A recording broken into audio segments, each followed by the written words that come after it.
in with just a couple of remarks.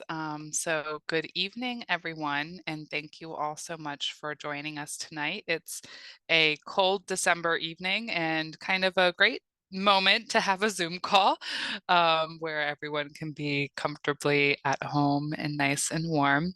But my name is Eileen Donovan. I'm the Director of Learning and Engagement with the Lyman Allen Art Museum in New London, Connecticut.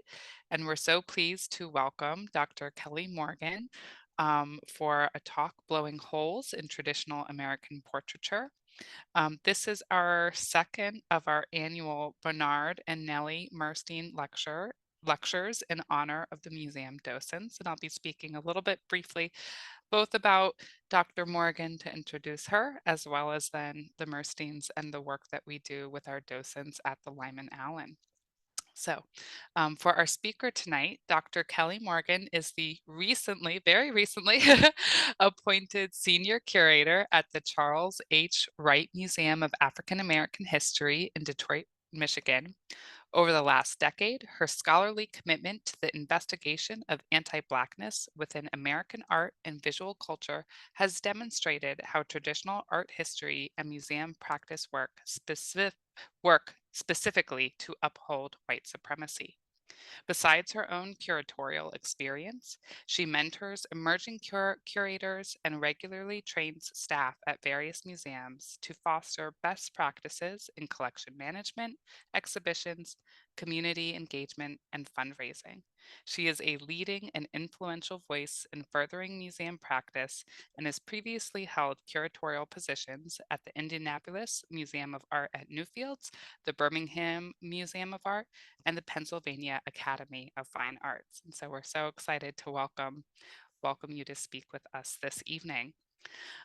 This lecture series is sponsored by Bernard and Nelly K. Murstein, who were active scholars and arts enthusiasts in the New London community. Both were faculty members at our neighboring Connecticut College, with Bernard teaching psychology and Nelly teaching French. And they have long supported the Lyman Allen Art Museum, with Nelly serving as a docent for many years. We recognize and appreciate their long service to Connecticut College and to the Lyman Allen Art Museum. We are so grateful to Nelly, who I think is on our call tonight, and her support. And before I pass to Dr. Morgan, I just have to also say we're here to honor our docents tonight. The Lyman Allen has a small but mighty crew of people who help to support our programs with hundreds and thousands, not hundreds of thousands, hundreds, comma, and thousands of visitors each year, both on site and off site the museum. Looking at even just this past week, they've helped to support community outreaches at local preschools.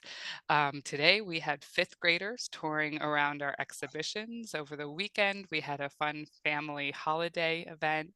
And every step of the way, our volunteers were with us, helping to work with our community, welcome them through our exhibitions, and take joy in art. This has been an incredible year of exhibitions with us at the Lyman Allen, with things from exhibitions like the photography show Where Children Sleep, the exhibition Barclay L. Hendricks in New London, featuring a local artist nationally known and growing recognition for his work, and just recently closed Blue Seeds Reflections on Foster Care. These exhibitions have stretched our minds and encouraged us to look at art and community in new and different ways. And so with our goal for our lecture this evening is we sought and contacted Kelli Morgan because of her wonderful series of articles with Hyperallergic that stretched and brought our minds thinking and looking at art in new ways. And so we are so excited to be a community working together, serving New London, be a community of docents learning together, and we're social folks as well. And so this is just a moment to celebrate our community learning with one another and our continuing education as docents, colleagues, and friends. And so with that, I want to again pass and Thank everyone for joining us. Thank the Mursteins, thanks to our docents, and thank you to Dr. Kelli Morgan. Thank you so much, Eileen. I'd just like to thank you for the invitation and for the introduction. Thank you, everyone, for being here tonight. I think this is it's such a great time to do or to talk about this, to talk about the subject matter and to have this conversation. You'll find if you follow me, if you are familiar with my work, I'm very conversational because I'm a teacher. I think I'm a professor. So a lot of my lectures tend to go more in a two-way, type of fashion than me just kind of giving all the information. So if there are questions or comments, just feel free to jump in. I totally don't mind, or you can put it in the chat, or you can raise your hand, or you can just totally unmute yourself. The other thing before I really get started that I wanted to bring to your attention, because I literally saw this morning, that we're having this conversation about this. And the American Folk Art Museum is doing this. The show just opened. Did you see this, Eileen? Post about it. I think I saw a post about it. Yeah. Yeah, so I'll talk a little bit about this and the history, not this show, but I'm gonna walk you all through my thinking. Because to see a show, like this at a time, 5-6 years after, I've had such a hard time, trying to bring these ideas to fruition. Is really affirming, right? It's really interesting and exciting, to see that even though, sometimes institutions can be, like to call us freight trains, right? Or aircraft carriers, right? We can't turn on a dime, right? But that change does happen. The other thing that I wanted to share, that is really near and dear to me for this invitation, is just docent culture. A lot of the ideas that I wrote, in the hyperallergic pieces, but that I'll share and we'll discuss tonight, is work that docents can do. Right. Throughout my career, I've had a really great experience, with docents, primarily because a lot of my curatorial practice has been counter, right? To the way that traditional institutions, or the way that institutions work, or art museums work traditionally. And the docent corps, both when I was at PAFA, when I was at Birmingham, as well as when I was in Newfields, provided this space to kind of get extra information, sometimes extra objects, right? And definitely different points of views, right, into the galleries, when you don't necessarily have to work on view. So with that, I will jump in, to the PowerPoint. Any questions or comments before I get started?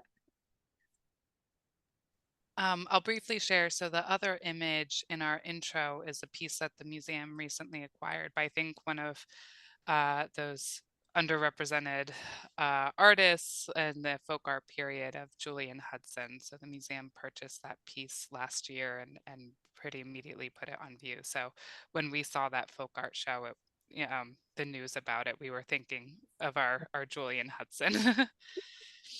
Yeah, and there's so many, well, maybe not, let's say so many, but there are, a critical mass of those portraits that exist, particularly, on the East Coast, and in the New England area. So as I was like I said earlier, I'm gonna walk you all kind of through my thinking.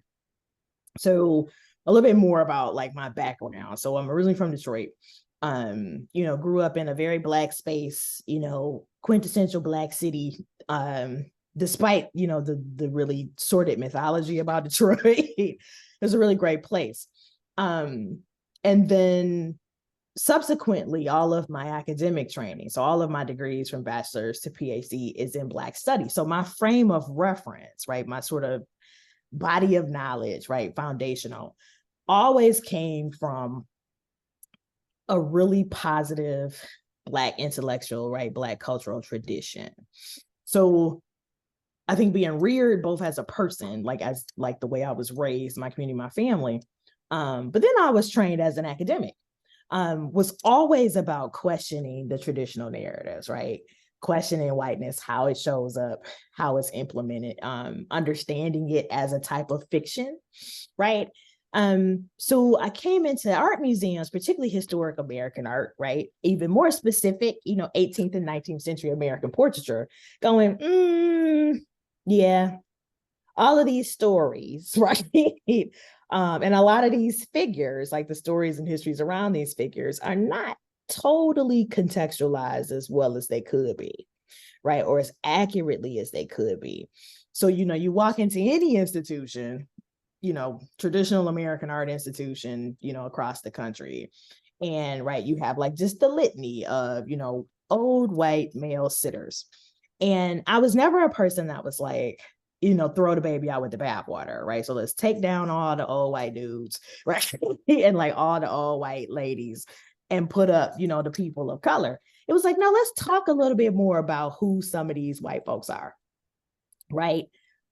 How are their portraits acquired, right? Why were these people important? Who were they, in the grander scheme of things, locally as well as nationally? And when you do that excavating, right, when you look at a lot of these histories, sometimes you find people who are just, families might have been prominent in a particular industry in a particular city, right? And so somebody like, obviously like the Carnegies, right, or the Rockefellers. So you just have these portraits because they've been gifted, over generations. And that represents a particular kind of structure. So for me, as somebody coming in, like I said, looking for, right, people of color or representing that, as like in my literal body, but also in my, body of knowledge, I was like, well, what happens if we like shift that? If we shift that lens and we look at we look at the Moche culture, who were like one of the first cultures in the Western Hemisphere to perfect, right, like realistic or realist portraiture, but in ceramics, hundreds of years, right, before Western portraiture became a thing, hundreds of years before, Westerners even stepped foot in the Western Hemisphere. Like, how does that shift, our understanding of representation, in American history? And it's like, these beautiful portrait vessels. So as I started to research that, I was just like, oh, this is also a thing, right? Right. There have been exhibitions about Moche, portrait vessels.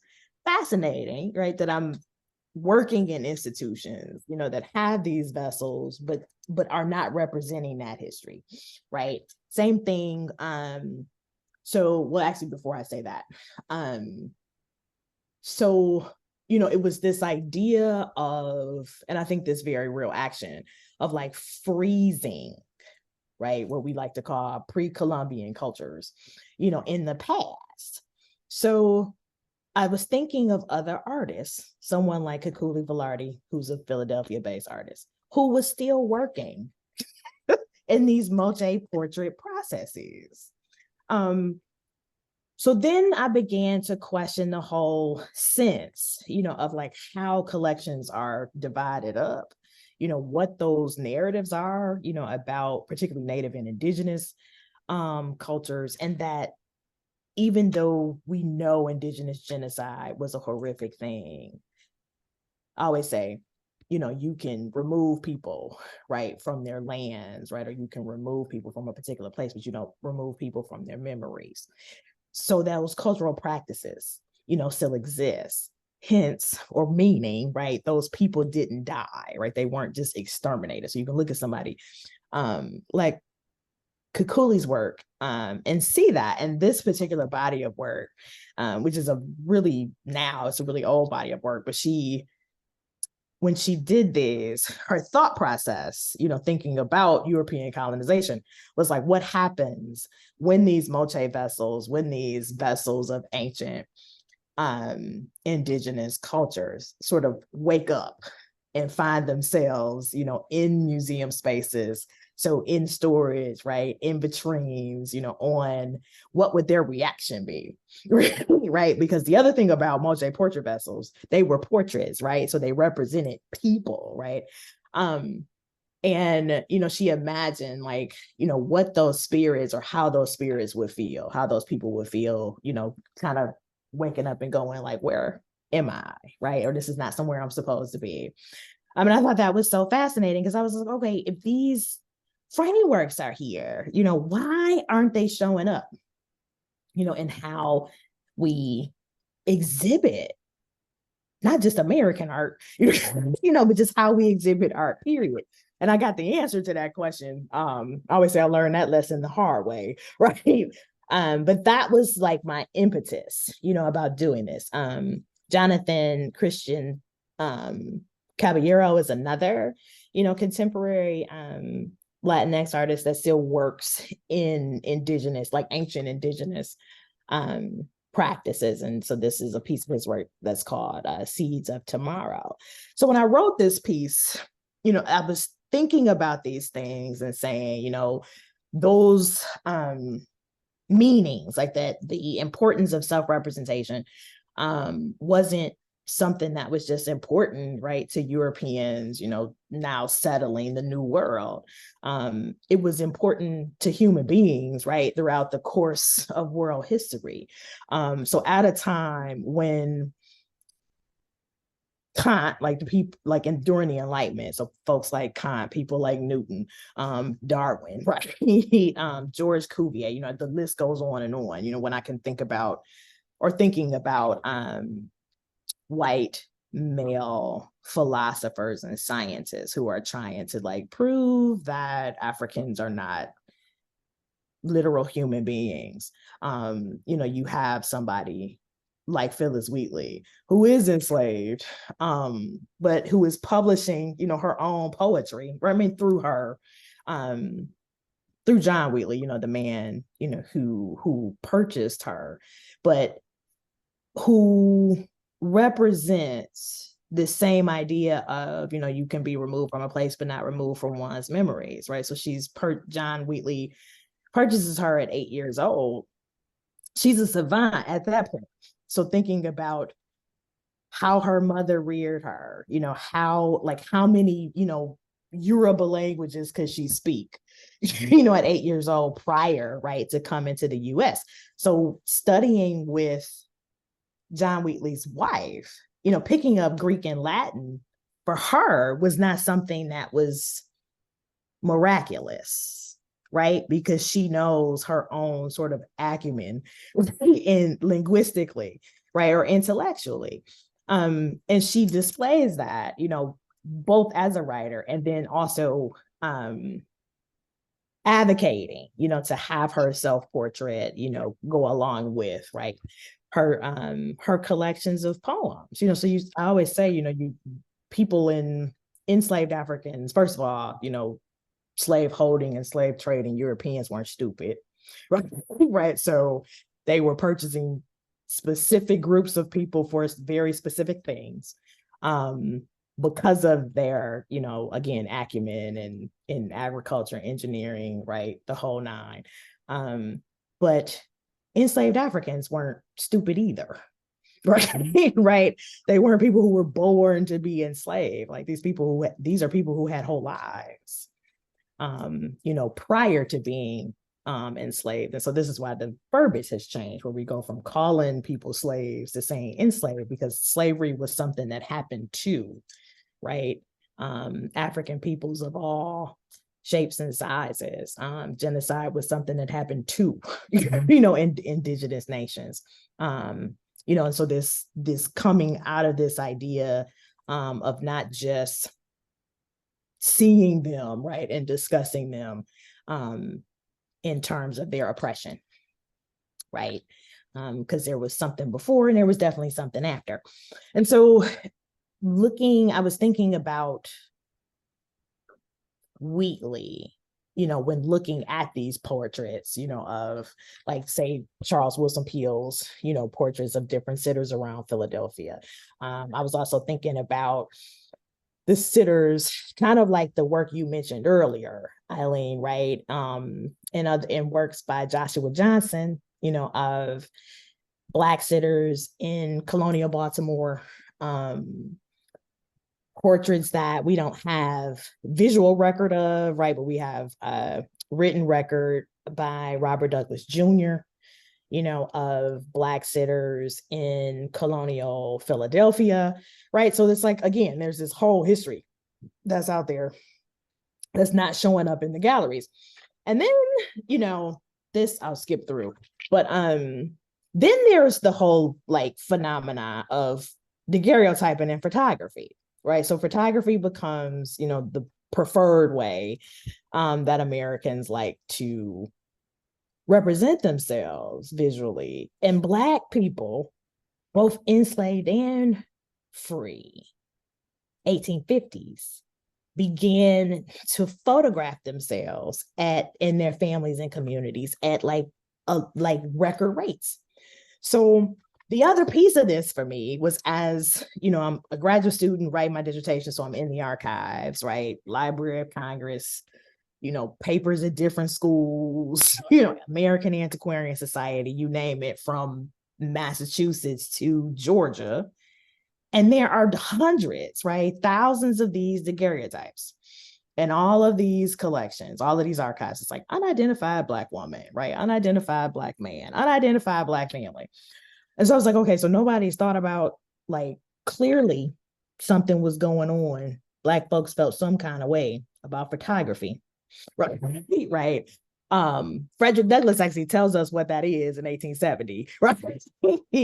And Deborah Willis and Barbara Krauthammer, has, first of all, Deborah Willis has a whole career, right, based around it. But they also have written this book, about photographic resistance. Sean Michelle Smith, has a whole body of scholarship. So I was just like, where is all, like, I like to say sometimes, like, it's not rocket science, so then that's when I started to think, I was like, oh, this is purposeful, right? This is a really interesting, deliberate narrative, right? Or deliberate design to say, oh, that was that's a history museum show, right? Or those are the jobs of like a history museum. And so when I met with, these inquiries, right, these interests were met with such a sort of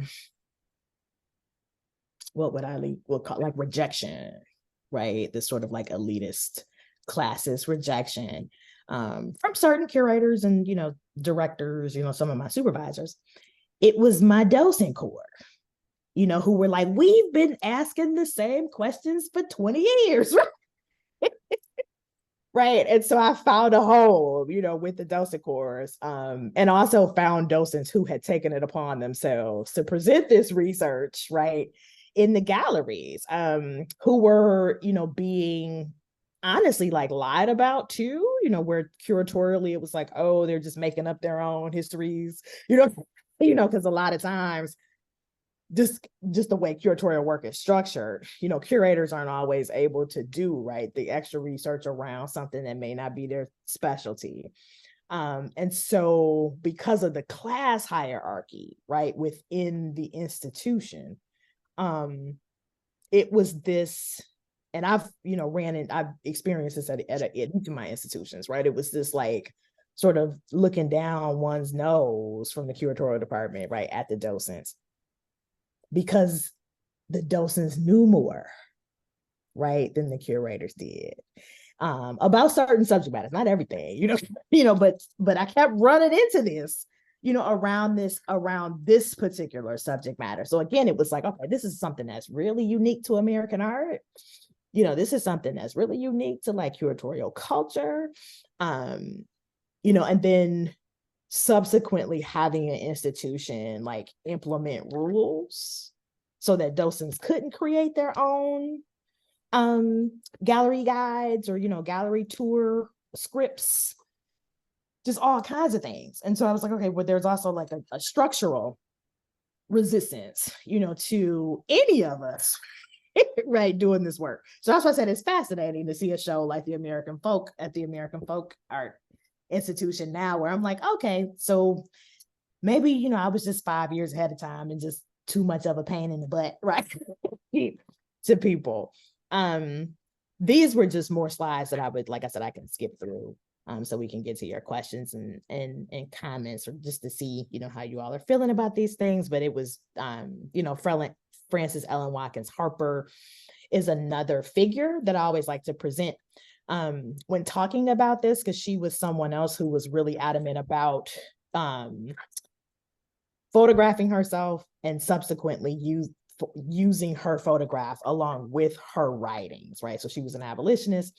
She was a major 19th century novelist. Matter of fact, Isla Leroy is her most famous novel. It's a really great novel too, if you get a chance to read it.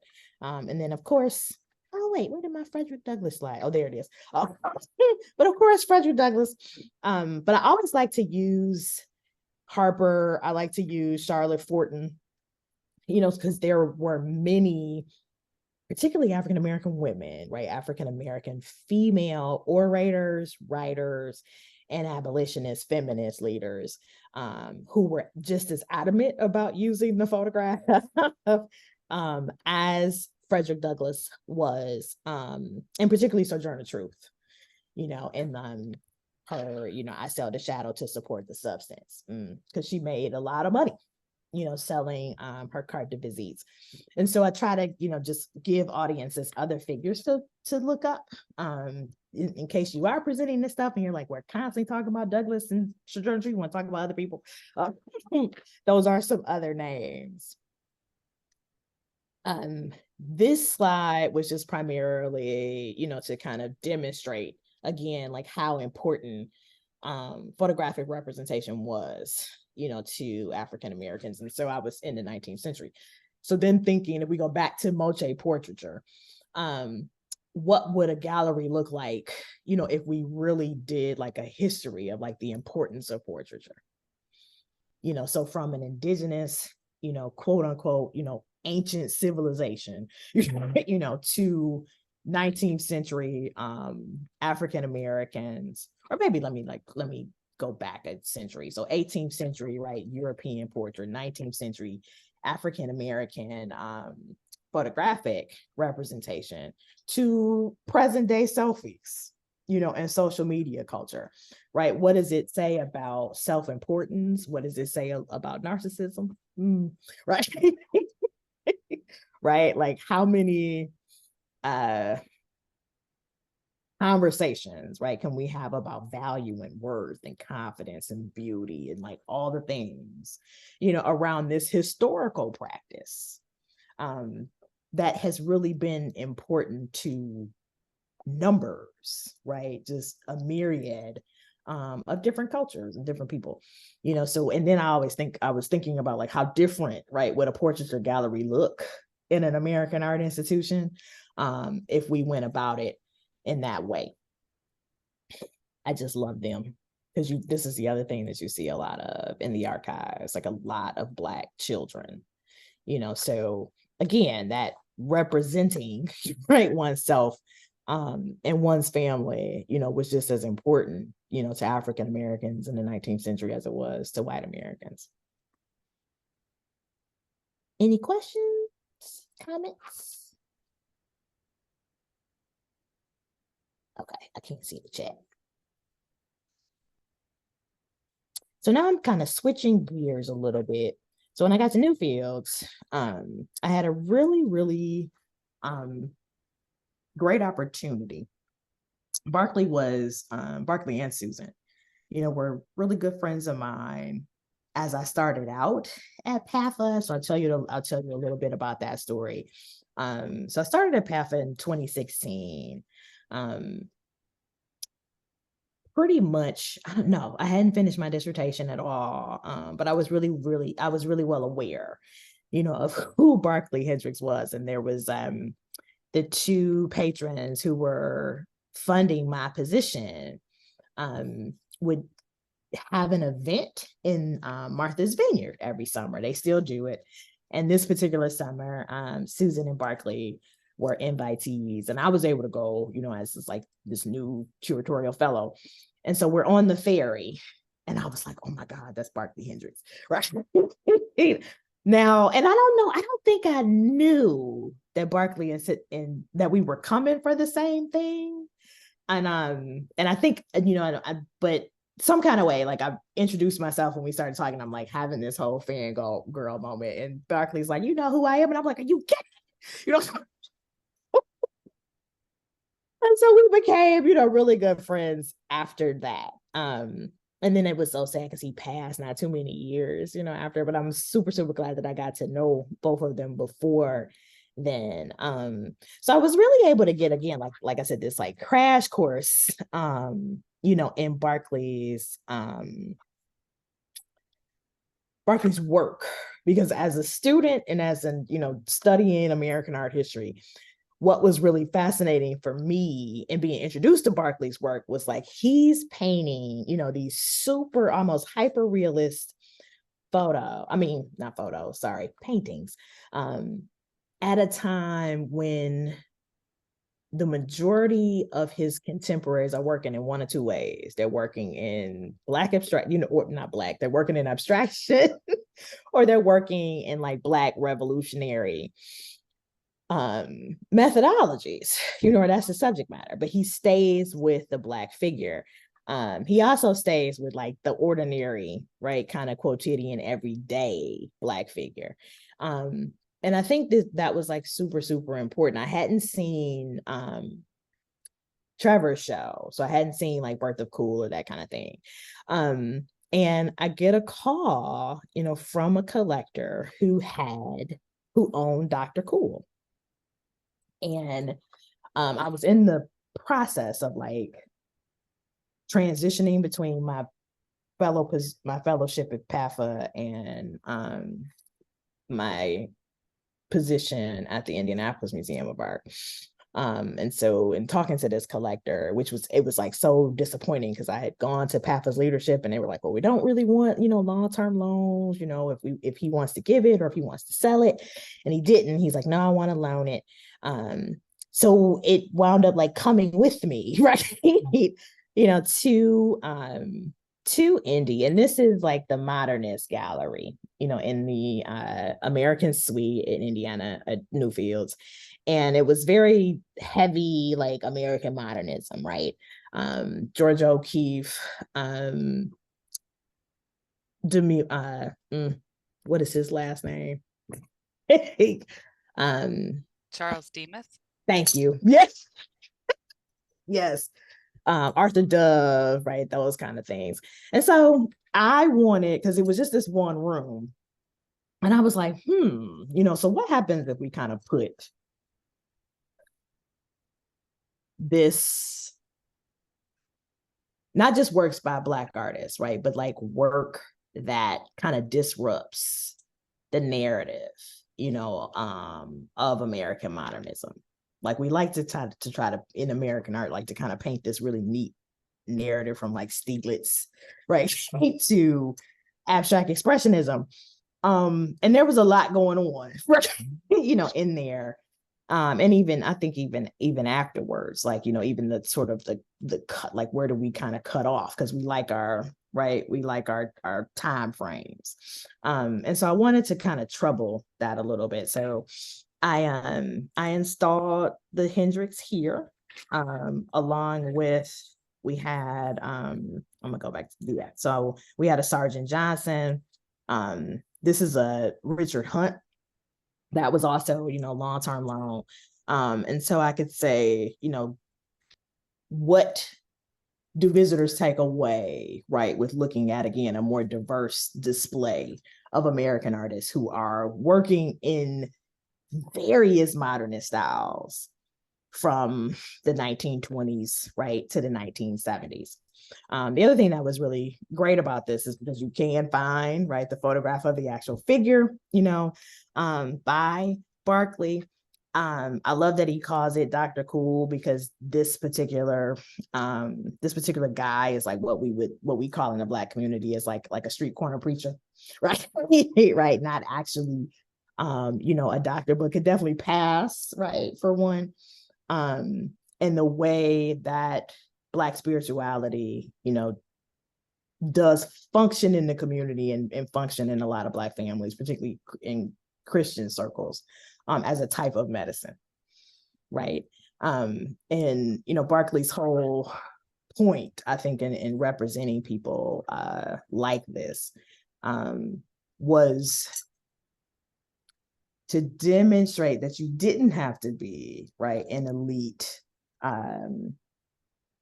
rich, right, or like wealthy American, right, to be represented in like the grand portraiture traditions.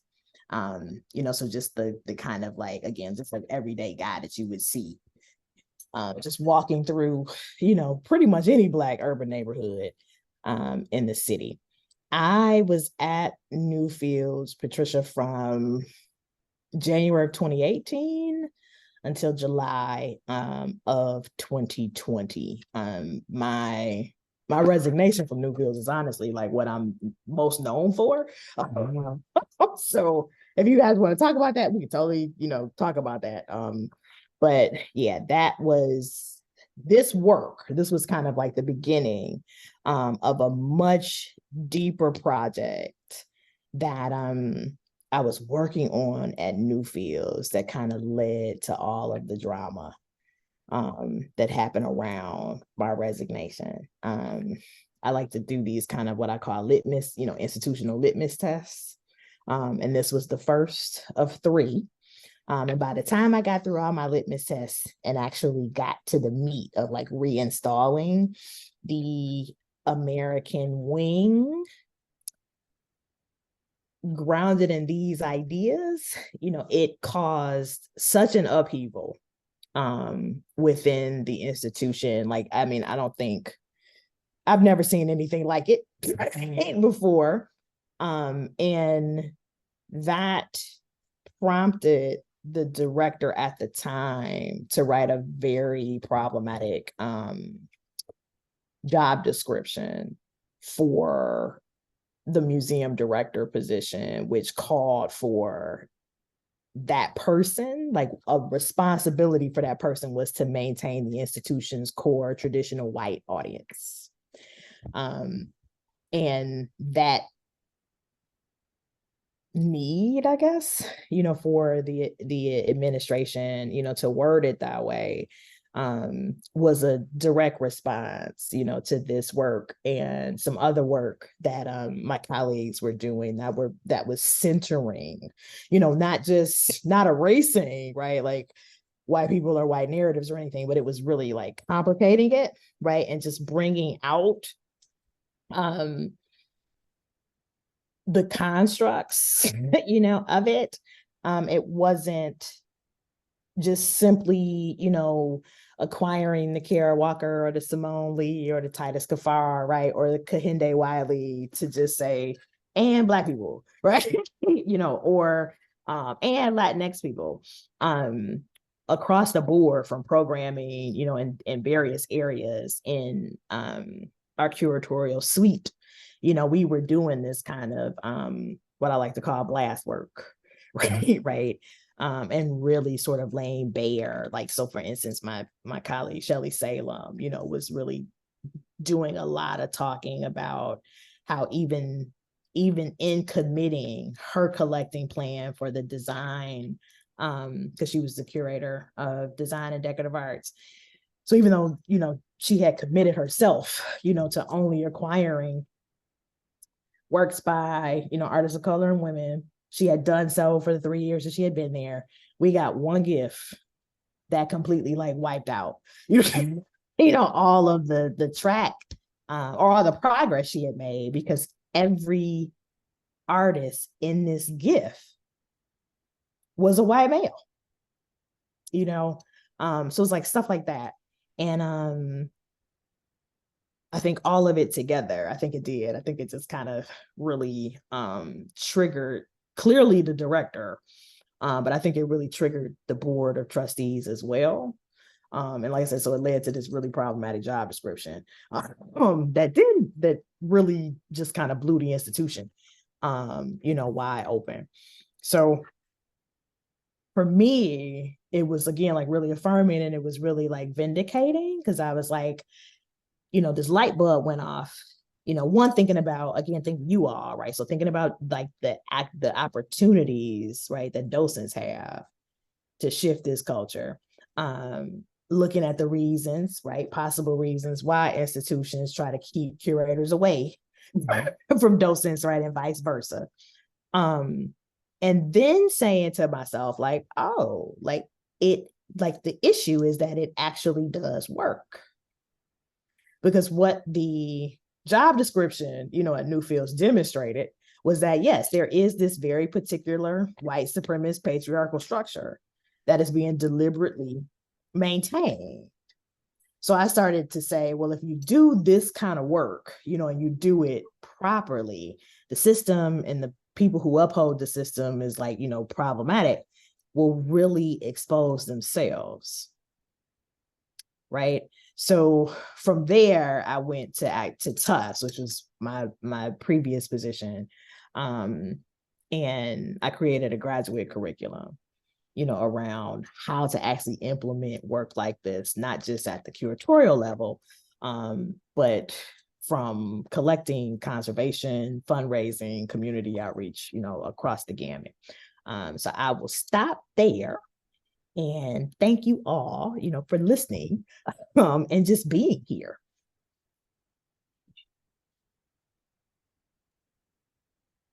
Yeah, thank you. And I'm looking at and comparing these two pieces by, the photograph by Barclay Hendricks, and then the painted portrait, the choice to remove the cross in the painted portrait is so fascinating, because in our exhibition of his work this past summer, we didn't necessarily have an immediate pairing of the photograph with each of the paintings featured, but we had some of his unseen photographs representing this region before, which was just so rewarding to see people and see streets and areas familiar to us, to see moments in time which weren't always pleasant, and some, that were so celebratory. So thank you for including Barclay Hendricks in that bit. Patricia brings up a interesting question that in our docent team at the Lyman Allen, we do have a lot of great frank conversations about some of the changes and how interpretation is done, both on a staff level, but also on the volunteer level. And I had the fortunate ability to attend the New England Museum Association conference last month, where someone discussed the trend of getting rid of the docent corps, and in some ways it's great to be able to have paid staff and paid volunteers, paid staff, but to take away some of that work that, oops, my camera's going crazy, that some of the volunteers are able to contribute is certainly very challenging, and not always done, and Sure. done in some tough ways. Do you have thoughts on Patricia's question there?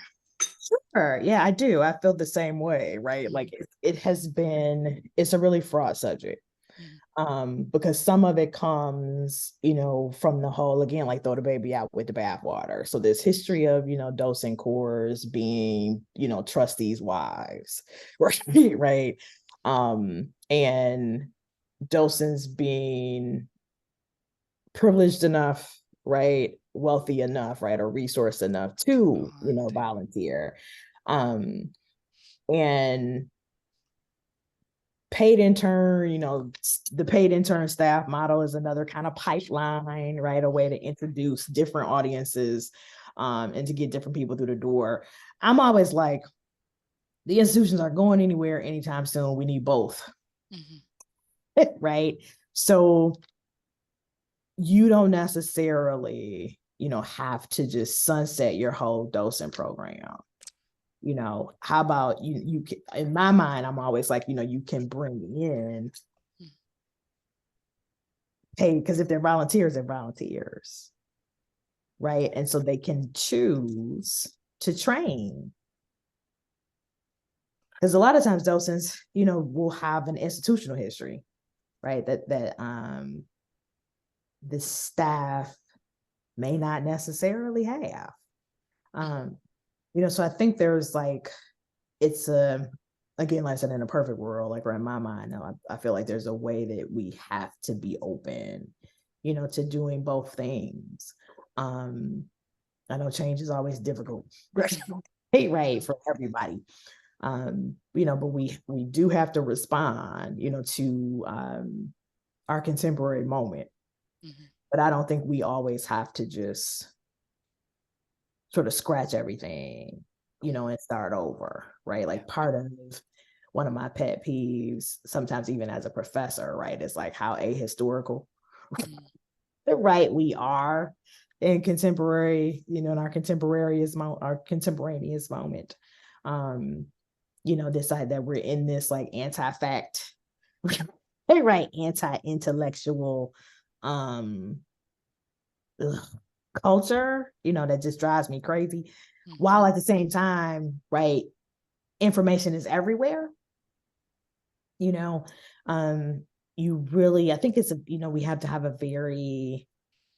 we have to want to have like a really nuanced understanding, of what we want to do. And you really have to know an interdisciplinary, way of working, being able to bring, everybody to the table, to contribute, right? And I know this sounds like so like pie in the sky, but if an institution is willing to kind of get out of its own way, right, right, to go through, because there's some painful processes, there's some, like you said, there's some difficult conversations that have to be had, in order to get there. I'm always like, you got to do it. Like, you can't change everything by keeping everything. You can't change anything by keeping everything the same.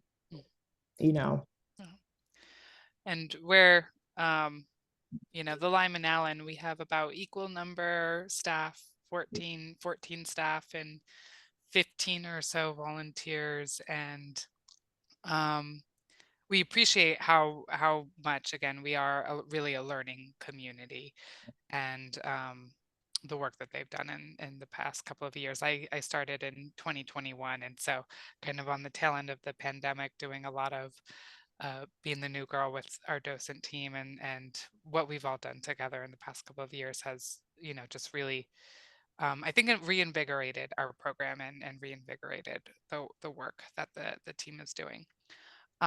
There are some questions popping up in the chat, but as this is something, again, also honoring the Lyman Allen docents, I know that a couple of our team were eager because they've spent the past month, 2 months reading a whole slew of your work and articles and interviews. And so before I address and we maybe check in with some of the questions popping up in the comments, I want to give a shout. And if any of the Lyman Allen docents have a question, we do want to prioritize you guys. But if folks are staying quiet, just either, raise a hand in Zoom, or if you want to turn on your video or put something in the chat. I'll give them a quick second if anyone is brave, and then we'll go to some of our questions in the chat then. They're being quiet, but maybe they're just thinking of what they want to ask. So Tanya, our curator, put in the chat a little bit, would love to hear a little bit more about the curriculum you're doing at Tufts, as we are thinking about how to, she's working and leading a class right now at Connecticut College, and is working with students to get some of their ideas for the exhibitions, and taught a class with Connecticut College leading to the Barclay Hendricks show. So Tanya, our curator, wants to hear a little bit more about that curriculum. I will. And I'll actually, because now that I'm not sharing, I can see the chat, Eileen. So I'm actually gonna roll Mona's question into that too. Because so much of the curriculum, Tanya, and and to you too, Mona, is like how to shift, right? The way that we do the work, across the board. The other part about it was something my colleague Portia Moore says all the time. Portia is the head of museum studies at Florida State. And she's like, the roadmaps are there, right? The frameworks are there. We just have to implement them. So two things. So one is it was a 5, so I'll tell you guys this sordid story, which is why how I wound up in Detroit, right? Back home in Detroit.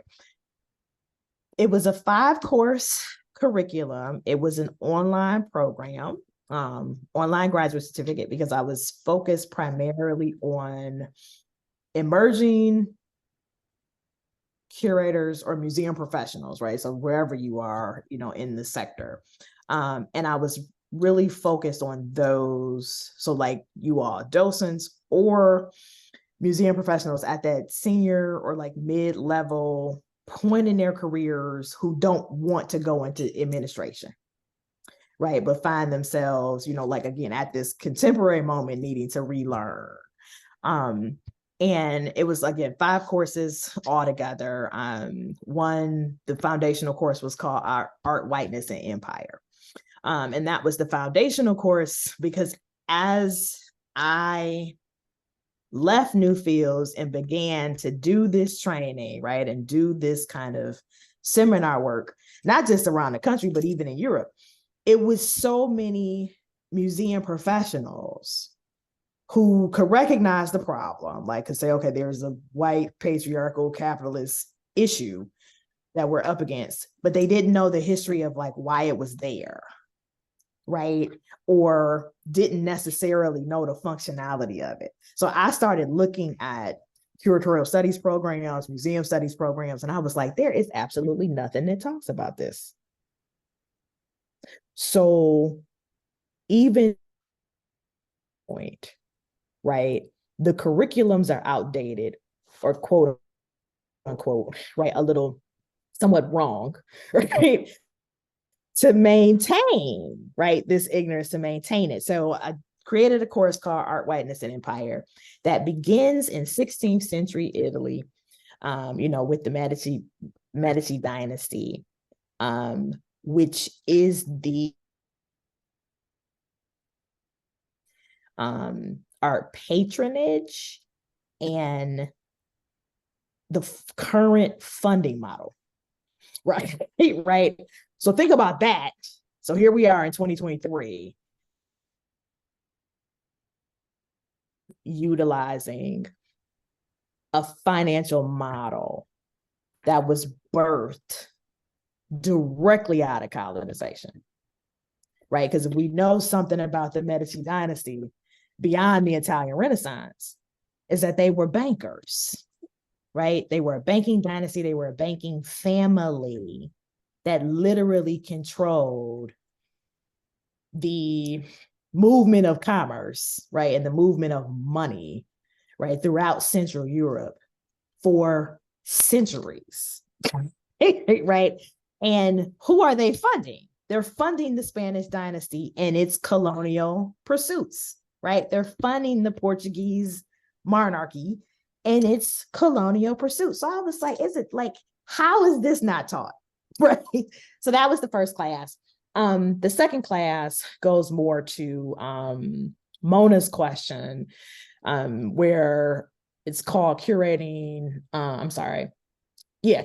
as community organizing. So part of my approach and philosophies, in all of my jobs, particularly museum jobs, coming from a Black working class background, I prioritize Black working class people, Black around working class people. So relationship building for me as a curator starts with the facility staff. It starts with the security staff. It starts with the guest services staff, not with the donors and trustees, right? Because most of the time, Black and brown working class people are not on boards, right? And they're not trustees.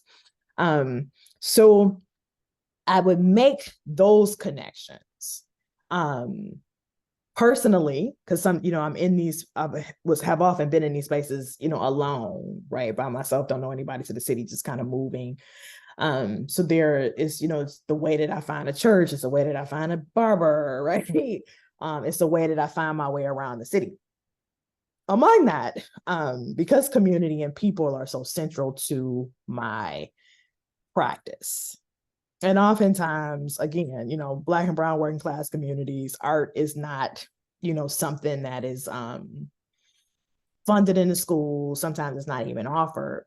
So I would offer, my services, or, and I would say, I can come and talk to your class, or, I can go talk to, your daughter's class, or that kind of thing. So it was just, really organic relationship building that then became, can you come speak at my church, or like my kid, or, my daughter goes, participates in the after school program, right, at the Boys and Girls Club. It would be great, to expose the kids, to what you do, as a profession, right? Or just to expose them to art history, just whatever. Those types of things. So I would do those things, right? I would go do those talks. A lot of times they would turn into like, tutoring and mentoring. It's turned into relationships with, older, African-American women, who are a part of my tribe that, I just like take to get their groceries, right? That kind of stuff. And when you're in those other spaces, then you say, because it wasn't so much about, oh, I'm doing this exhibition, like, please come to the institution. It was like, I'm new to the city, I work for the institution, but what can I do for you? Right. And so you offer that first, right? And when you're doing that and you're developing genuine relationships, then you say, well, because I would never say to people that I was interested in being docents to like, oh, just come be a docent, like come join our docent program. It's so great. I would always say, I need another voice, right? Or my colleague needs another voice to accompany this program, or to accompany this exhibition. Here is something that we are doing as a group, because I wanted that person to feel safe in the space, right? I'm always conflicted, or not so much conflicted because I just don't do it, but, I'm adamant, about not recruiting people of color, into spaces that I know to be toxic. So that's another thing, Mona. It's like, if it's not a good place, I don't even ask. But into getting to asking, right? That's how I typically did that. Back to Tanya's question, the curriculum in the community, curating as community organizing, Tanya, breaks down like how to relationship build, in a community that you're not necessarily a part of.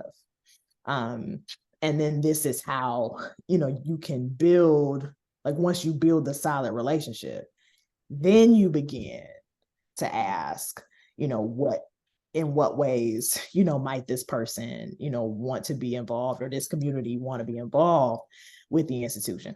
A lot of times, communities have been harmed by the institution. When I got to Newfields, part of the reason that I did so much face-to-face there, in terms of introducing myself, is I was sending emails and nobody was responding, because in my signature, it said Associate Curator of American Art, Indianapolis Museum of Art. And the institution had harmed so many people in the community. So nobody cared, right? Who I was. It was like, oh, she works for that institution. So I had to be like, I'm introducing myself as Kelli, right? Not as Dr. Kelli Morgan, not as associate curator of said institution. This is who I am as a person.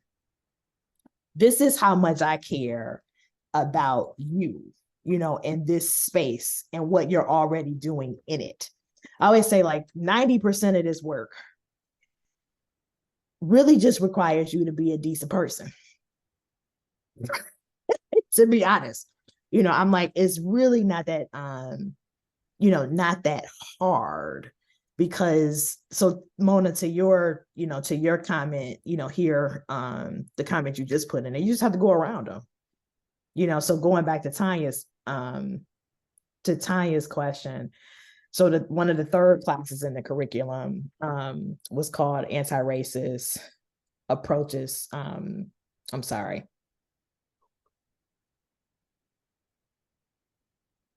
because I changed the title like 3 times. So I'm like, what was it at Tufts?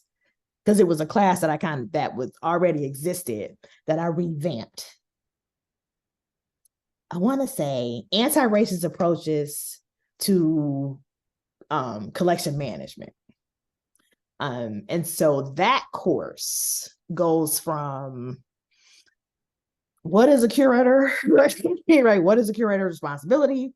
What's a day in the life to a registrar, right? So it breaks down all the different positions. But it walks students through, how, again, to like build these strategies, right? So like Mona's saying, traditional white museum efforts are X. Anti-racist approaches, to collection management introduces students to SNCC's, which is the Student Nonviolent Coordinating Committee, their Freedom Summer plan and framework, right? So this is how people like Fannie Lou Hamer, Stokely Carmichael, right? Ella Baker, right? John Lewis, several other folks, gain voting rights for Black people in Mississippi, right, in Atlanta, or Alabama. It introduces students to Black abolitionist frameworks, right? So the way that Black abolitionists like Frederick Douglass and Francis Harper petitioned and pressured Lincoln to pass the 13th Amendment, right? To write the Emancipation. So I take those and several other things, the Black Panther Party 10-point plan, different indigenous strategies as well, particularly like Cesar Chavez. So I take these like 5 different frameworks. The course, this particular section of the course, it lays out like how those groups of people implemented those things. And then it kind of lays it on top of traditional museum functionality. And then I walk students through how to apply those philosophies, those approaches, to traditional, the traditional mechanisms, right, of fundraising, of community organizing, the whole 9. Particularly because the Art, Whiteness, and Empire course uses case studies to help students be able to recognize, right, traditional museum functionality, mechanism, structures as white supremacists, right, as problematic. So first you have to figure out like what you're looking at, right, or the program, it demonstrates or helps you like figure out what you're looking at, and then it helps you figure out how to navigate around it. So for me, this was work that came very easy to me because as a Black woman from like, again, a poor working class background, getting around the traditional structures of things has been my entire life, right? It's something that I was born into. So as a curator, starting to pull on my resources to get around these structures was very natural to me. It was very automatic to me. So it was like, oh, how do I teach other people, how to do this similar thing? So that's like my really long-winded answer to that question. The short sort of like into this story is that in doing it, getting it funded, going back to, again, like, structural resistance, Tufts would not support student tuition, right? So they wouldn't fund students who were interested. Me, being the sort of rogue rule breaker that I am in the program, because I was a department of one, I pretty much just gave the courses away for free, right? So what I wound up doing when I realized that Tufts wouldn't fund students, one, I went to the press, right? Just like I did in Newfield. So I did a whole, like newspaper, like press article announcing that anybody who wanted to register could email me their email. I would send them back the course link and they could audit for free. The other thing that I did beyond the whole, so going back to Mona's comment about like, well, white museums or white institutions have these rules. It's like you just break the rules. So the rule in academia, right, is like whatever you create as faculty is like, the institution's technical property. I sent the syllabi to everybody.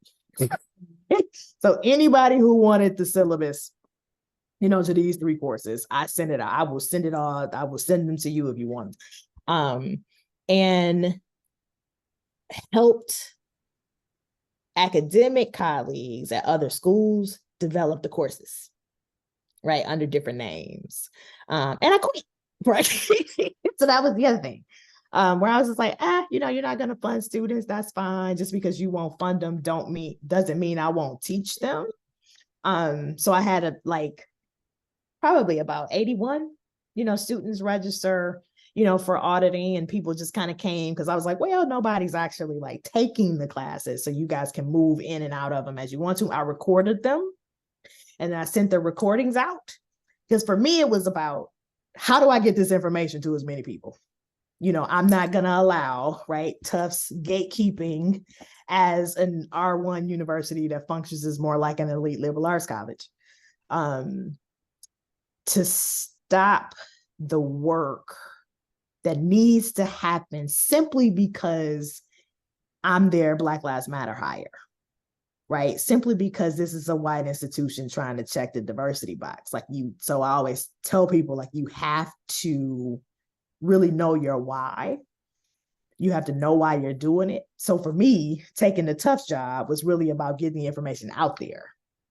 So it didn't matter, right, what the structures were. I was kind of already prepared to move around them and under them, over them, whatever.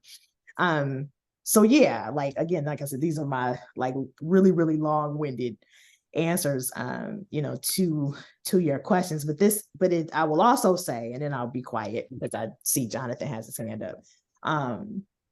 It's hard work. A lot of times you are doing it by yourself. So how I wound up back in Detroit was after the Tufts experience, I just hit a wall. I just burnt out. I was like, I'm tired of fighting white folks, right? I'm tired of fighting institutions. I got to go home, because in the recovery has been, it's been a lot, a lot of therapy, just a lot of coming back to myself, right? It's not work for the faint of heart. It's the work that everybody's talking about, right? And it's like, oh, it's the popular political correct thing to do, particularly in liberal places, right? Because this is the other thing about doing it in liberal spaces, because you find that a lot of times liberal white folks think they're on the right side of things, right? And to a certain degree they are. But when you really are talking about shifting structures, whiteness is whiteness, right? White supremacy works in the way that it does.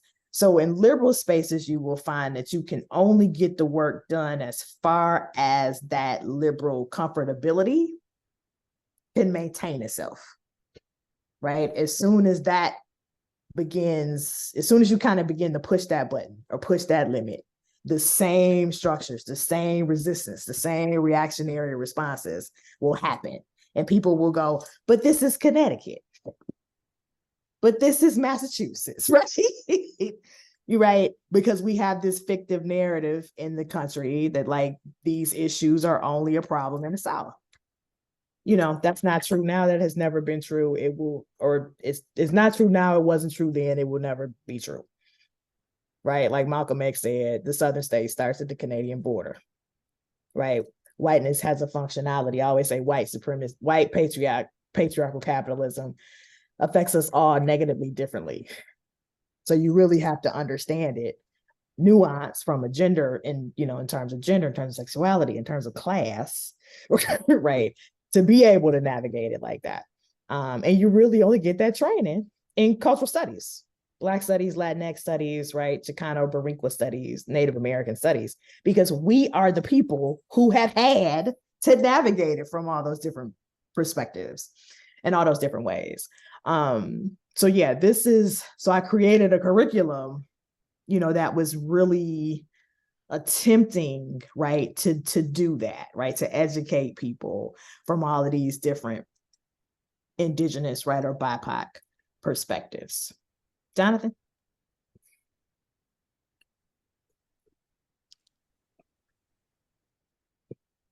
Can you hear me okay? Mm-hmm. All right, great. Yeah, thank you very much for the talk. I'm actually a museum studies student at Con. Uh, Mm-hmm. and we actually read a bunch of your articles surrounding the resignation for our museum studies class. So it's great to see you, I guess, virtually, in person, whatever you call it. It's great to talk to you. Yeah, I mean, I will say, I think if there is some hope, I think a lot more of the people, especially at least here with like who I talk to about these issues, I think students now kind of want to see this stuff change. So I hope we're the ones to do it. That'd be really cool. Yeah. But my question kind of went back to what you were saying about Black portraiture. And I was wondering when you were talking about um, how in a lot of the photography, people are unidentified, right? A lot of families, a lot of individuals. And Mm-hmm. I was wondering, do you think, is that a result of like archivists like not thinking it's worth the time to look into it? Or is it like some kind of other structural issue? I was just wondering if you could expand on it. It's a little bit of both, Jonathan. Like, I think for a long time, so when I was saying earlier about like how you'll find curators, and I guess I would add in this answer, like librarians and archivists who haven't been trained, in Black studies or in cultural studies. So because these works didn't show up in with the same kind of provenance or like the same kind of value, right, as they do in traditional American, right, or what let's just say white American material culture, there isn't the same kind of value, right, applied to them. And so, yeah, it's just like they literally just sit there because nobody, or like, there's no best practice, and when you think about the history of archivists, you think about the history of, art conservation, it ain't a whole lot of Black folks, right? Right, in those fields. And so this was something else that was really, again, like fascinating to me when I got to PATHA, because I will never forget, going through a collection with my director, and it was a portrait bust of James Weldon Johnson. And I was like, that is James Weldon Johnson. And it was like, oh, no, I don't think that's who that is, blah, blah, blah. And as we continue to go through this artist collection, he had we eventually like found a file of like all of these damn portraits of James Weldon Johnson, right? Right. But I knew, in the moment that that's who it was. And it was so fascinating to me because I was like, oh my God, like, because he considers himself this like scholar of, the Harlem Renaissance, he's completely not gonna listen. Like, you'll be so shocked at how many people would, like, white folks would try to tell you as a Black person, right? Like, that they know better than you about anything, not just even your own cultural production, right? Not even just your own history. And it was like experiencing that, in the moment was fascinating to me, because I was just like, oh my God, like, yeah, like he may know a little bit about, I'm not saying he doesn't know anything about the Harlem Renaissance, but I was like, but here's a moment where it's like, you don't know jack about Black culture, right? And that was another like light bulb moment for me. And so, yeah, you have people in senior positions, right? Or, positions of power, who keep this stuff out of the conversation, right? Or in this case, right, out of the database, because they don't know. And then so going back to whiteness and how, it affects white people negatively too. Whiteness assumes privilege, right? It assumes knowledge, right? Always, already. So there is a reluctance and an actual very real fear, for some white folks to be like, I don't know. I've had, so many conversations, with my white grad students, who are like freaking out in my seminar classes, because they're like, oh, I just don't know. I just didn't know. And I'm like, you're a grad student. If you knew, why the hell do you need to be in the class? Right? This expectation to know is, again, like a foundational aspect, of white privilege, like where you just assume you're supposed to know everything because you're white. Right?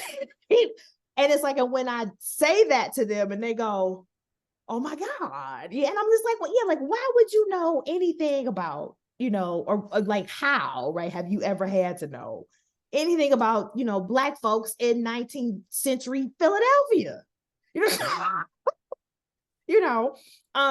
And that comes from, again, like this sort of like overarching way, that whiteness has like engulfed, right, all of us, because these same kids, right, or even I'm probably some of you on this, on this call too, they weren't alive in, 14th century Italy either, right?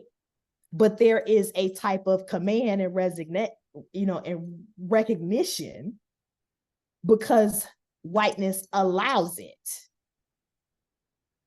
Am I making sense? Right? Do you get what I'm saying? And so it's always expected. So when, the little graduates, the little Black grad student, or sometimes even undergrads, right? We show up in these institutions and we go, actually, I know exactly who that is, right? Or actually, I can tell you another story just really quickly. I remember one time I was at Smith and we were touring the rare book collection. And and the curator at the time, it was like 14th century, like reed, book, like written on reeds, like sliced reeds.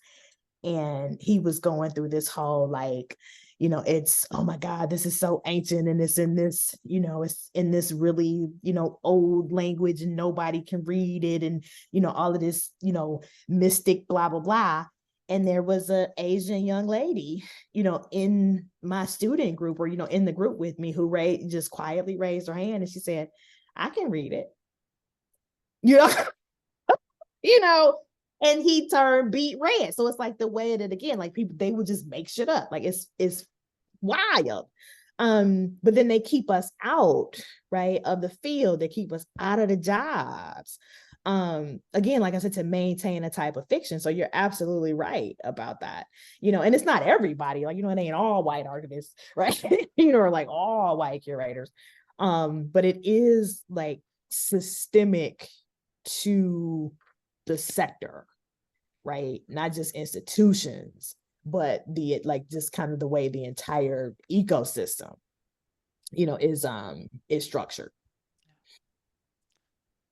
I was listening to an audiobook recently, and the author, in a preface, in the foreword said, "And I'm writing this because of my lived experience," and then her 12 degrees. But she started with her lived experience, and it's that valuing of the lived experience. No, yeah, totally. And I mean, honestly, Arlene, like, I mean, I just stopped saying it after a while. Like when I first finished my PhD, I think because you do, like, you also like have your own insecurity because you are the only one and you got to prove. But I was just like, not only am I like a Black woman from like the blackest city on the planet, I have 3 degrees in Blackness, like, like literally. So it's like, how are you, like, white dude from Connecticut, trying to tell me anything, about, I shouldn't say he couldn't tell me anything, because I learned a lot from him. But it was like learning at such a young point in my career, like how to navigate his own insecurity about my knowledge base, about my people, and then subsequently, like, making relationships with, again, my indigenous colleagues who have even worse times, and a lot of times they're discussing or trying to get back things that literally belong to them. And again, it's like, it's a psychosis, going back to what you were, talking about, Jonathan. Like, it, like, you see it play out, and it's like, this shit, excuse me, it's like, this is some psychotic, crazy stuff, and I think it's become more real, in terms of how the kind of psychopathy it is, and seeing what's going on with the British Museum. You know what I mean? And like seeing it play out in real time, I think that's something else that's like, representative of this post-Trump moment. Where it's like you are literally seeing the crazy. And this is no, again, no making light of people, with mental health issues, right? But it is also like, well, again, like I said, I think it's really seeing the effects, of just maintaining this white supremacist fiction that has always been a fiction. Turning to Arlene's questions in the chat, thank you so much for sharing the syllabi. Arlene is our head docent at the Lyman Allen, and there was a book club, unofficial book club in the pandemic. And so again, in the ways that they love to learn together, the syllabi, I'm sure, will be next on our list. But to her second question, sharing the positive and uplifting stories when we have a group, because while you want to recognize and understand the history, you also want to build up the students. And that is easy, not easy, but much easier when we have Barkley Hendricks exhibition, but we don't have him all year round. And so what are some of your tips on uplifting the students while they're experiencing and engaging with your institution? I think, part of it is you talk, like, I love to talk about and to focus on the ingenuity, right, of enslaved individuals. So from a docent, like, research standpoint, and kind of back to your first question, Arlene, like a book to read would be Stephanie Camp's, what is it called?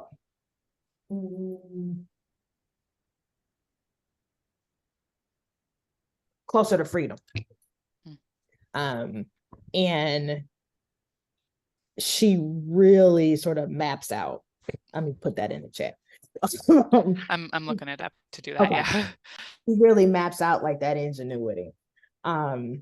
telling the story of somebody. Let's say if you have a portrait, right, of an enslaved, female figure who isn't, and maybe you don't know who that figure is, but you can use the painting as a segue to talk about somebody like Sojourner Truth or like Elizabeth Keckley, right? She's another like really important Black female figure who was enslaved and became, well, while she was enslaved, she was like this really amazing fashion designer for Mary Todd Lincoln, also Jefferson Davis's wife. She was really instrumental in that same Black abolitionist pressure, right, that was put on Lincoln to draft the Emancipation Proclamation, as well as, just, supported the 13th Amendment. So figures like that, right, because we may not necessarily know, who the figure is in the painting, but a lot of times, you can use those figures to tell other stories. Think of someone like Harriet Powers, from also like from an art standpoint, who was the really famous enslaved quilter, or just Black women's like quilting practices, right? So there's part of it is really knowing and doing, like I said, doing the book club, reading the other books, right? To introduce yourselves to other figures, to introduce, into like, become learned in other ways, that Black folks existed. Sometimes you could take something like a fence post, depending on what, like I said, depending if it's in the painting, but I've used, colonial portraiture or like colonial history painting to talk about, African blacksmithing, and so how when you see, you can't see it because I got my bracelets on, but like when you see like Sankofa, right, as a symbol, this is a Ghanaian and Dinkra symbol, but these are like really old, right, and ancient African symbols. So these, when you see these symbols in like wrought iron fences in American history or genre painting, 9 times out of 10, particularly if it's a Southern scene, that's an entry point to talk about, Black blacksmiths, African blacksmiths, who were leaving their mark, in landscape, plantation landscape, plantation architecture, American architecture, right? That kind of stuff. Most African American art history survey texts, so Sharon Patton's work, Rick Powell's text, Lisa Farrington's text, opens with those histories. That's enough, you know what I'm saying, for you guys to like digest and to be able to use, so part of it is just like making the connections with what may be on view, and what's in your collections. But those are 2 ways that you can really, if you really want to focus on 19th century, those are 2 examples, right, of how you can do that and not just talk about or like sort of over-iterate the violence of slavery.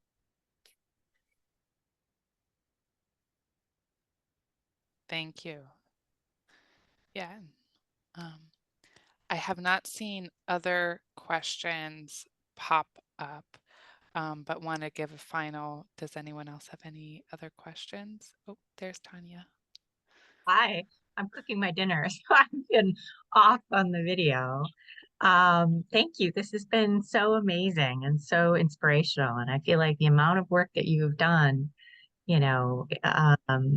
in all these kind of different capacities is really tremendous. And I feel like, I don't know, there's such, it's hard, I don't want to generalize, but I feel like there are a number of sort of Black art historians and artists who wear these multiple hats, who are teaching and curating and making art and sort of doing all these things. And it always just sort of boggles my mind, how you can kind of do and be all these different things. And I don't know, if it's because you're kind of in one mode and realize, that there sort of aren't enough resources to teach from. And so it's like you write your own syllabus, you sort of do this. If you could just talk a little bit about, this tendency or, of kind of tremendous talent and also, versatility in a number of scholars like yourself. Thanks, Tanya. Yeah, so much of it is like, it's just Black life. Yeah. And it's like we've always had to do it. Yeah. So in that, like, and what's been interesting about, I think, like, my upbringing has been my grandfather, like, and like thinking about all of this stuff now. So I know you all have heard or may have heard, right, the adage of like, we have to work twice as hard to get half as much. Right. So that's one part of it. My grandfather, on the other hand, was somebody that was like, you very much so belong, right? You very much so are exactly what you think you are. They aren't, meaning white folks. It's like, they aren't any smarter. They aren't any better. They will try to make you feel as such, but you have to be mindful not to absorb that. You deserve to be in any room that you're in. So that was another part, for me, Tanya, that was like, when I was like, oh, that was very unique, to how I was raised, because part of like a lot of the issues that I'm having in this like reactionary, response was how I think a lot of my white colleagues and superiors just assumed and expected me to show up. So when we do show up in the versatility and we do show up, like firm and sure, right, in that autonomy, and good at it, particularly as graduate students, or at the student phase, it's a really, and I'm not, I'm totally not like gonna sugarcoat it. Like, it is a really dangerous, and it is a really hard thing to do, but it's like, you also have to do it for survival, because at the same time, it's like, well, I need a job, right? I got student loans. It's not like, I think we all really, right, do this work for the love of it, because, just across the sector, the MMF data, just like data study just pointed that out very, scathingly, we're all being underpaid. And so a lot of times the versatility is there because we have other like responsibilities. A lot of us are first generation, so we're taking care. I don't have kids, but that's another reason why I'm in Detroit now. My mom is 80, right? Don't have generational wealth, right? She has Social Security and me, right? So there's that part, where the versatility is also necessary because we need multiple forms of income. The versatility is necessary because we need safe spaces, right? A lot of times the spaces that we really want to be, like, I can talk about PAFA now. I used to not be able to, but it was like my heart was broken because it was like, that was where I wanted to be. Philadelphia, Pennsylvania Academy of Fine Arts, school, museum, it just couldn't get any better, right? It was like the perfect place. And it was so toxic and it was so bad, and it was heartbreaking for me because I was like, everything that I do, everything that I love, I can literally see it, and some of the thing at Tufts, I didn't like Boston, but like some of the thing at Tufts where it was like, I can literally do this. I can literally like slide it down. Like, I have all of the resources. I have like all, like, not even just the ideas. Like, I have like stuff, like very physical things. And it was fascinating to see an institution like PAF, an institution like Tufts go like, yeah, no, we know you can do it, but that's not actually what we hired you for. We're not actually going to let you do that. And so it's also like you have to figure out other ways to do it.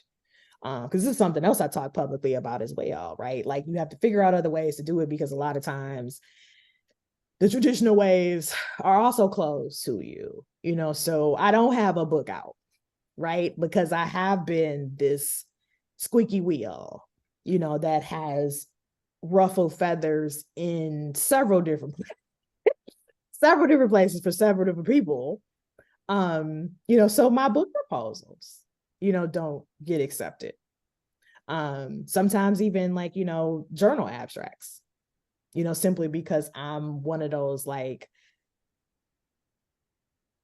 I hate to say kryptonite, but it's like I'm one of those people where like, ooh, she's a loose cannon, we don't know what she's gonna say.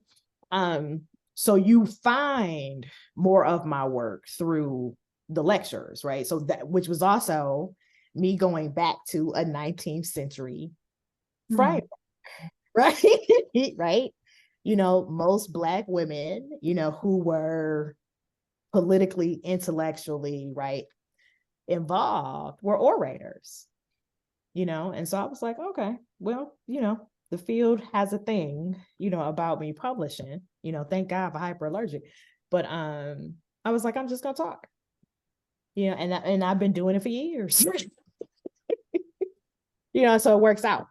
So a lot of times it's like self-sufficiency, right? Like, just having to be able to keep yourself afloat, because the field doesn't always support it. And even the people that you think, right, might support it, there could be a board member, right, or a donor involved with that particular, institution, organization, whatever, right? And they're just like, oh no, we're not going to publish our work, right? Or like, oh no, we're not going to deal. Like that happens all the time.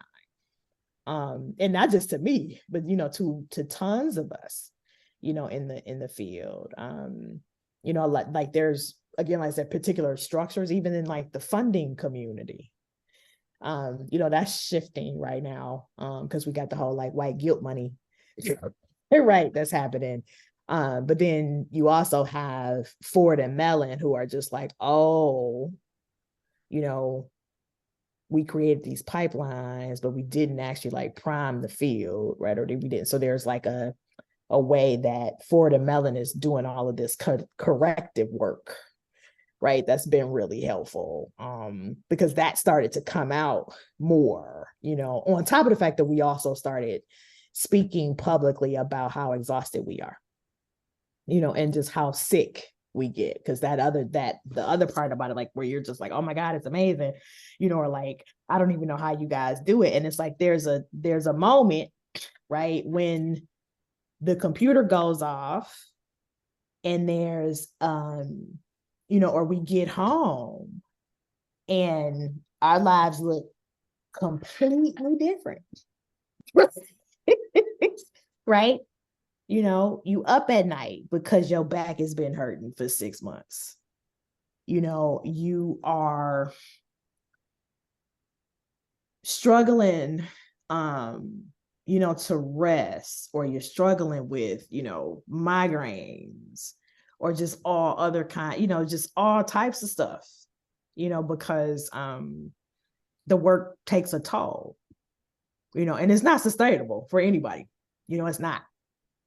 Eileen was so nice in this, invitation, particularly in the connection with Barkley too, but I can't tell you how much stuff I've said no to, in the last like 6 to 8 months, just because I'm like, I'm done. Google it, watch a lecture. I am not doing or saying or coming or writing like another thing, simply because my focus had to change. It's like I had to start like focusing on myself. I got to like really focus on taking care of my mother. Like life just shifted, and so it's like it's great in one way, but it has its consequences. You can only sort of be brilliant and multifaceted, you know, in short bursts maybe, or use breaks in between. Well, thank you. This is so interesting to kind of hear about all these stories, and we really appreciate all of all the things you've written, and all of this information. Sorry, Eileen.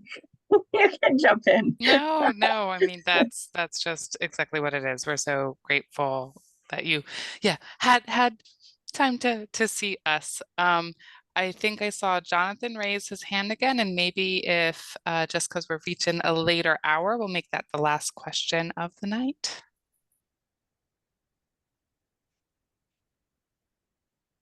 I'm sorry. So was it me or was there someone before me? You, Oh, okay. Yeah, sorry, I didn't hear the end of it. that's fine. Yeah, I guess my question, I guess I'll start with the easier thing. If people wanted to like reach out to you further, where could they reach you? I can put my email in the thing in the chat. And I guess there's a follow-up question. So, like, yeah, I mean, I'm being a student at a PWI, and I'm a history major, museum studies certificate here. And my question is, what could you, what advice do you have for people who are like interested in tackling these issues but don't come from that positionality? Because I find myself being in situations where, like you were saying, I don't want to be like that curator who thinks they know better, but I also want to like try and do my part to addressing these issues. So and obviously I'm not trying to tackle everything like I should or do know anything at all. So I kind of just wanted to hear your opinion on that for like a student. Yeah, Jonathan. I mean, part of it is listening. That's like the best thing. My colleague, Shelly, that I was talking about earlier. So she's she's white, and she was one of my colleagues at Newfields that like kind of once all hell broke loose, she stepped up and in a meeting like by herself, right, and like didn't tell me that she was doing it, and then the wrath came, because this is the other thing, it's like whiteness doesn't discriminate. So once you assert yourself as an ally, your whiteness no longer protects you, right? So you have to like be ready for that. And Shelly was not ready for that. And I was like, I love that you did that. I am so but you should have told me, because if she had told me, I'd have been like, don't do that, right? Do this like this. So part of it is like listening, to your colleagues, of color, or like if it's LGBTQ or accessibility, right, disabled issues too, because I think that's the other thing that falls through the cracks, right? It's always race, right, in American context. And there are so many like other ways that this stuff shows up, so it's like, look, just listening to us, and like, also bringing it, to us before like the other thing. So I'll tell you about my friend Joshua, who's also a colleague of mine at Newfield, who, much like you, like, want to be on the right side of things, trying to do the right things. And we're still friends, because he used to say, okay, Kelly, like, this is probably going to be like a really racist thing, but I don't know, right? So can you tell me? And like some of my other friends were just like so pissed off about it. I was like, I appreciate it, because at least he like tells me, that it's coming. And sometimes it would be, sometimes it wouldn't, right? But it was like the fact that he felt comfortable enough, to just ask, right? He was a curator of culinary arts. And there was this one particular season, because that's the thing that we would do at Newfields, like these experiential seasons. And one of the seasons was Seasons of Japan, right? And he was like, I really want to do like a tea house.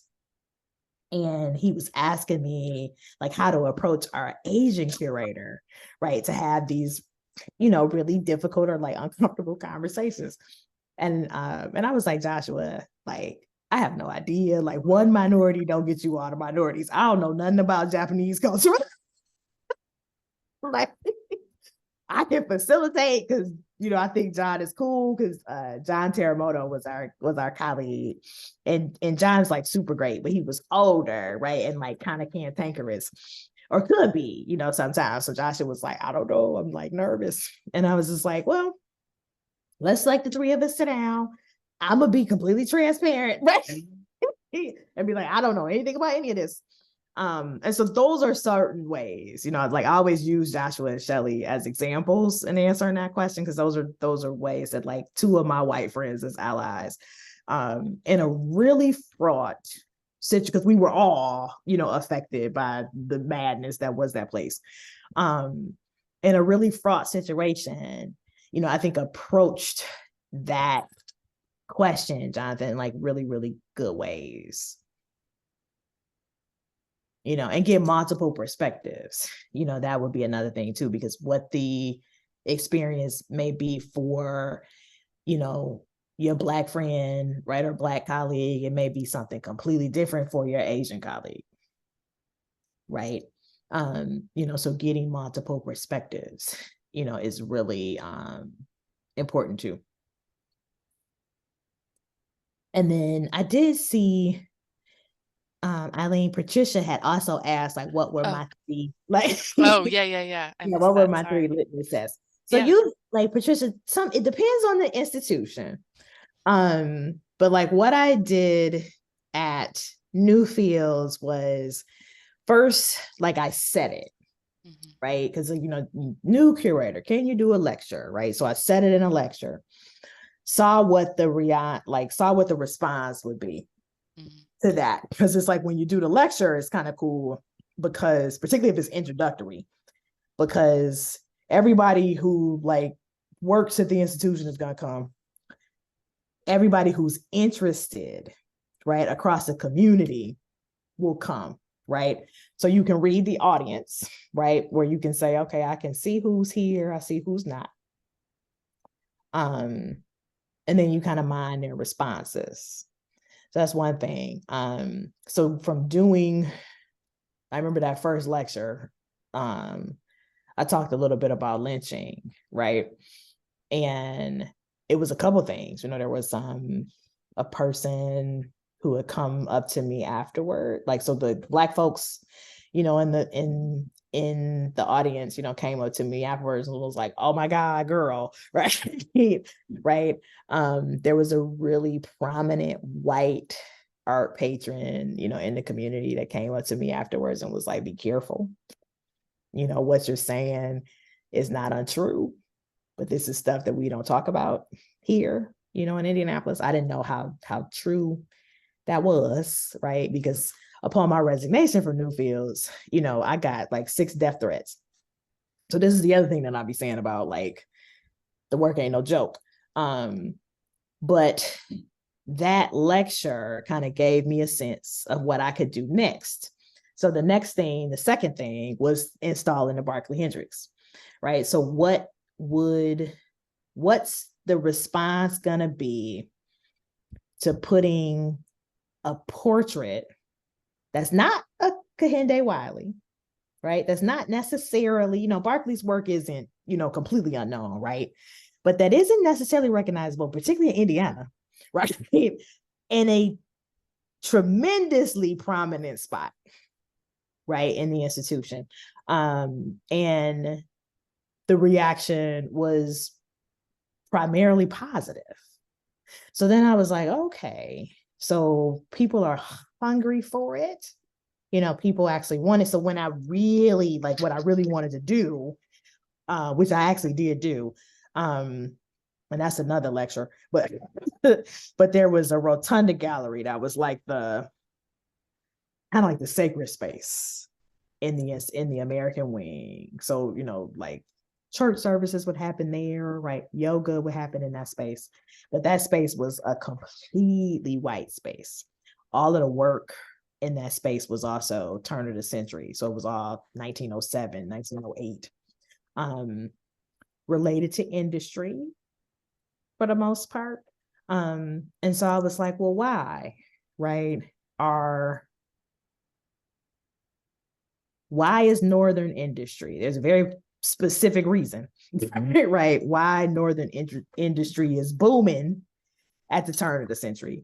The answer to that question is the sort of reestablishment, right, of slavery by another name, aka Jim Crow segregation in the South. Northern philanthropists are funding Southern industrialists, right, to create a new, free labor force. So convict leasing becomes a thing. Debt peonage, sharecropping becomes a thing. Douglas Blackman has a whole book and documentary called Slavery by Another Name about this history. If you go to Southern museums, right, a lot of the galleries are named after these Southern industrialists, right, right, who were like re-enslaving. Sorry, that was a net, but like re-enslaving, Black folks across the South. So I reinterpreted the gallery, right, through that historical lens. And I didn't change, right? I didn't change any of the paintings, right? Or any other works. I just put them in that turn of the century industrial context. And I mean, people were like, unbelievable, like it was just like unbelievably, like I said again, positive response. And what was fascinating about it was that it was white folks in Indianapolis, right, who were responding positively. And it just freaked the institution out. Just freaked the, because again, it's like the culture in the city is changing now, right? So this is a representation of that. The docent corps, well, there were some folks on the docent corps who were just like, oh my God. But I would say the majority of the American docent corps were like over the moon. And the leadership was pretty much like, absolutely not. So this is where, like I said, me as a curator and sometimes as a scholar has been really challenging, and a lot of people find me problematic because people are comfortable, like I said, with us, institutions telling these stories through Black contemporary artists, because the onus, right, to do this corrective work, to tell these stories has always been on Black people, right, or people of color. I'm somebody that showed up in the field that can do it with the Winslow Homer and the Gilbert Stewart and the Thomas Sully and the John Singleton Copley, right, right, and put the onus back, not just on those artists, right, because you think of somebody like Winslow Homer who spent a whole like moment in his career in Black spaces, right, because he was like, oh my God, everything that I've always thought is completely wrong about these people. So now I'm gonna do an entire different body of work, celebrating Black culture. You can go to Winslow Homer retrospectives all across the country and not see that work. You may see Gulfstream, right? You're not gonna see the work from the Bahamas, or the work when he was in the South Carolina Sea Islands, right? You have to search for that stuff. Thomas Sully has a John Stewart Curry as well, have similar stories. And so I was just like, okay, it's there, like the archive is there, the work is there, you just have to want to get it out there. And it was like being able to do that, as an Americanist and not as, a curator of contemporary art, just really bothered some folks, and it bothered some folks in some really hot places, which like I said, is like, can be another side of this story that I talk about very openly, but that a lot of people, are very rightfully so, right, scared to talk about. And so again, like, it takes a type of courage, right? And I'm glad that I've always been able, I've always believed in something else, higher power. I always believed that it was the right thing, to do too, no matter how it upset people. And so that's the other thing I think that I'll, bring to it and kind of end on, when I say like knowing your why, right? You have to really just trust what you believe in, because people will, right, do everything they can to ensure that you don't do it, right? To ensure that it doesn't happen. And you have to be very willing and determined to do it anyway. And I think we can all kind of take your litmus test as a challenge for ourselves when we're at other institutions. And what are you reading? What are you not seeing? And ask for it. Mm-hmm. Ask for that litmus test to be, ask for that interpretation, because sometimes exactly the organizations get scared. But thank you so much. Thank you. This was so wonderful. We so appreciate hearing from you, spending an evening together. And many of the folks on this call, again, were indeed our docent team, but we know there were some local college students. This was open to, of course, the museum community for the Lyman Allen, but we had invited a bunch of other regional docent corps as well. And so we just appreciate hearing from you and learning from you this evening. Yeah, same here. My email's there. Like I said in the beginning of the call, I'm like deep in policy work. So if you need anything or have any questions, just email me. Yeah. Thank you so much, Eileen. Thank you. And thank you all for joining us this evening, and stay cozy on the rest of your cold December night. Thank you, guys. Bye. Bye.